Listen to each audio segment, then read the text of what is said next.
So most people think garages are easy to soundproof, and I will say they're one of my favorite places to build soundproof home recording studios or soundproof rooms in general. However, there are some things to look out for, and in this lesson, I want to dive deep into, is soundproofing in a garage worth it for you based on your specific situation? Let's dive in. All right. So one of the big things that people often don't think about when it comes to garages is they're often made a bit more cheaply than your home.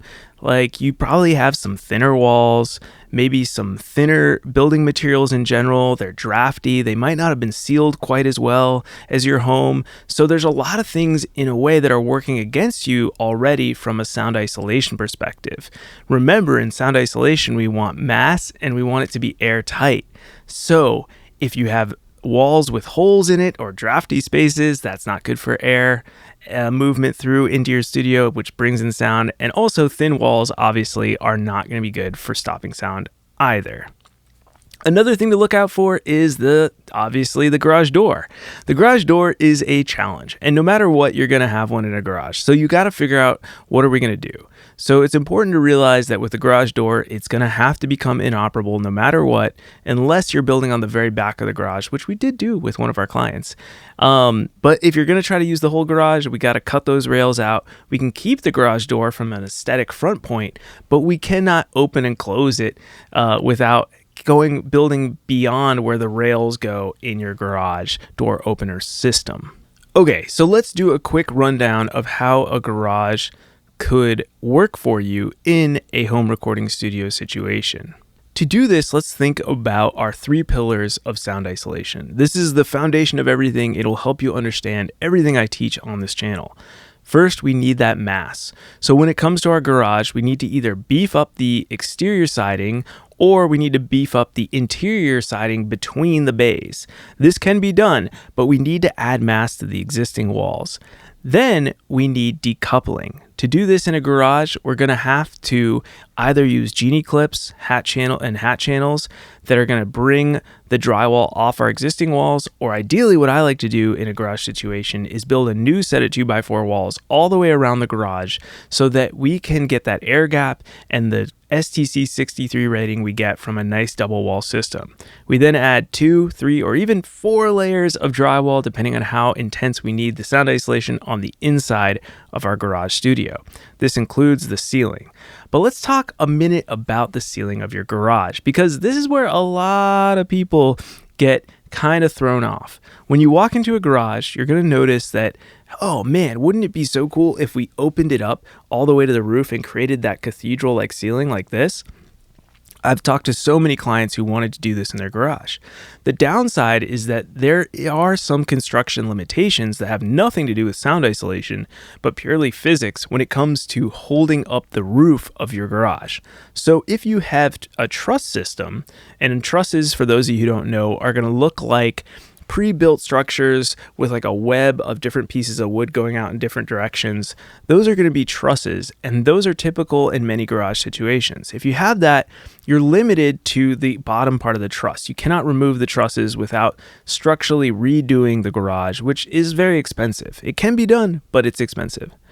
You also may have just typical ceiling joists. Those can be raised up a little bit, usually about 1/3 the height from the distance of the top of your walls to the peak of your garage, but probably not much more than that without talking to a structural engineer and redesigning your garage again. So those are the limitations in a garage as well. You may be limited to a lower ceiling than you actually think, so that's something you want to keep in mind. Don't go in there thinking, man, we're going to make this massive, huge room without thinking, oh, that's also going to cost us a lot of money and time working with structural engineers and redesigning the entire structure of the garage from the ground up. So going back to our 3 pillars of soundproofing, we're now talking about also the airtightness. And so the airtightness comes from sealing up our garage in its entirety. So we want to seal up the exterior walls as much as we can by closing up gaps, making sure our sheathing goes all the way up to the roof is something I really like to do.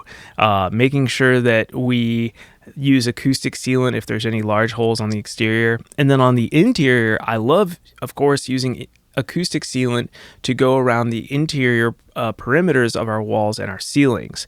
So this is really important because sound can travel around drywall, over, above, and through cracks if we do not use acoustic sealant. So those three pillars, again, mass, decoupling, and airtightness, are going to be the foundation for our studio and our garage.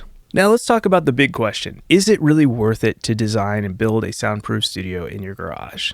So if you're going for lighter soundproofing, like maybe just some very quiet mixing, maybe playing acoustic guitar in a very quiet neighborhood where you don't have a lot of noises going on, then you probably don't need to do a lot of sound isolation. You could maybe get away with a lower budget in the $0 to $2,000 or even $5,000 range and just focus on acoustic treatment in your garage so that you have a nice controlled place inside to work. You know, you're not going to get amazing isolation, but this could be a way for you to at least get in your garage and start working right away without having to spend tens of thousands of dollars. Now, if you're wanting to do it right, I usually say starting in a garage, we're looking at $30,000 and up. Generally speaking, garages are 20 by 20 square feet. So you're looking around 400 square feet. So anywhere in the range of like, I'd say 250 to 300 square feet, you're going to be looking at that $30,000 and up price tag if you're not going to be doing a lot of the work yourself. If you're doing the work yourself, you might be able to get away with $20,000 to $25,000. But again, that's really skimping on budgets these days. And I don't like to burst people's bubbles and tell them they can get away with something that they probably can't. So I like to be real with you guys. Definitely try to plan on a real budget. That right there might have been the reason why you should or should not go with a garage in doing this soundproofing project. Let's talk a little bit now about the pros of soundproofing in a garage. So there are a lot of pros, and I'm a big fan of them. One, most garages are either fully detached or semi-detached from your home, meaning they might only share one or no walls with your home, which is a huge win for decoupling and sound transmission to your house. Another big win is that they are an existing structure. So it's going to be a lot cheaper than building a new studio in your backyard from the ground up or expanding off the back of your house or the side of your house.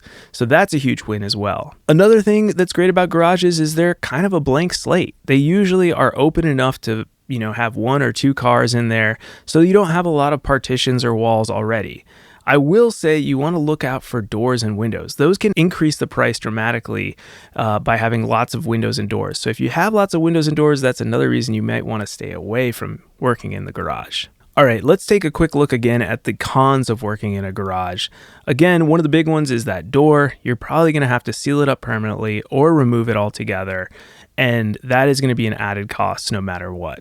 Another con is you're probably going to have to add a separate HVAC system. It's not a huge deal. We tend to have to do that in any sort of sound isolation build, but usually you can't tie into the existing house HVAC system. Another unforeseen cost is that you may have to hire an electrician and get a full electrical system either out to the garage or upgrade the electrical system of the garage to handle your new requirements for your home recording studio. You got to watch out for those multiple doors and windows. Those are definitely costly places that are going to jack up the price of your studio if you have to isolate a bunch of doors and windows. And then something you got to think about is you're going to lose your parking and your storage if you turn your garage into a studio. So worth mentioning, it's definitely one of the cons of working in that space.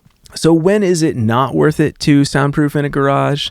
I would say one, if your budget is not big enough, you probably don't want to soundproof your garage. And that's true for any soundproofing project, but it's worth mentioning here. If you have a budget of, $20,000 or less, I would say save up more money and don't even try this until you've got a little bit more in the bank so you don't get caught in a situation where you're halfway through a project and run out of money. Number two, if you're dealing with HOAs where you are going to have trouble with doing any sort of work on the garage, maybe you have to keep the garage functional, maybe the look of the garage has to stay a certain way, and that can hinder your project.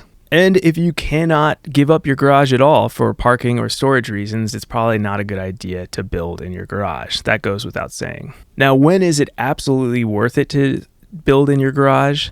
That is, one, you've already got a detached space and it's structurally sound and you've got good solid walls and a ceiling to build within. That's a great start for your project. Second, you're fully committed to the idea of building inside the garage and doing it right. So not cutting corners, you're going to build the double wall system, you're going to decouple, you're going to make sure everything's airtight.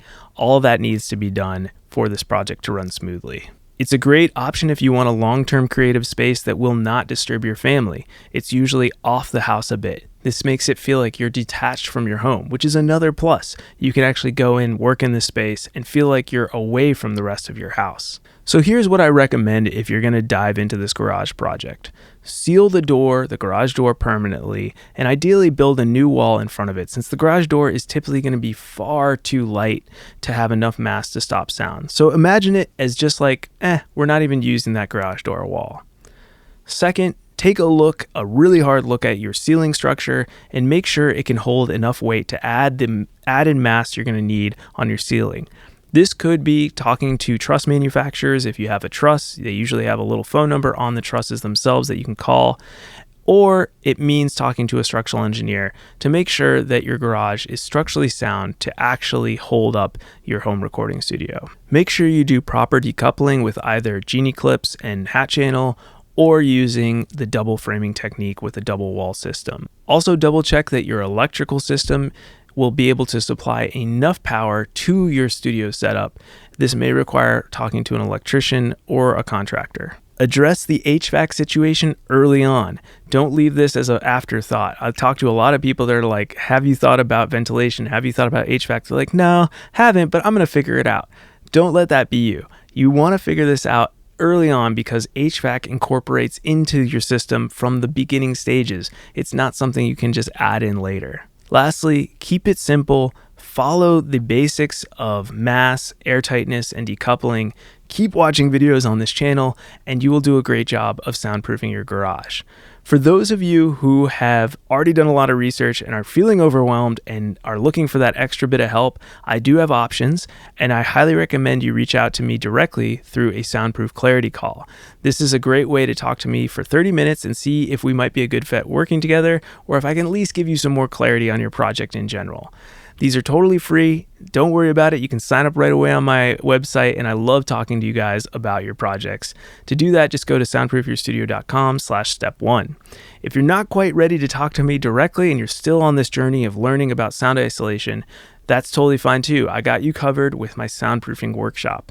It is 35 minutes of in-depth teaching going over how to build a studio in a garage, in your backyard, or in your basement. So if you're thinking about the garage option like we talked about in this video, that's going to take you even deeper into how to do that. You can sign up for that right away at soundproofyourstudio.com/workshop. All right, everybody, my name is Wilson Harwood, and I am a studio designer and acoustician based in Nashville, Tennessee. I do this for a living. I work on studios all over the world, and I have built a ton of studios in garages. So if you are trying to do this, definitely let me know. Otherwise, keep following along on this channel. You're going to learn a ton. New videos every week. So thanks for watching and listening on our podcast. I'll see you all next week.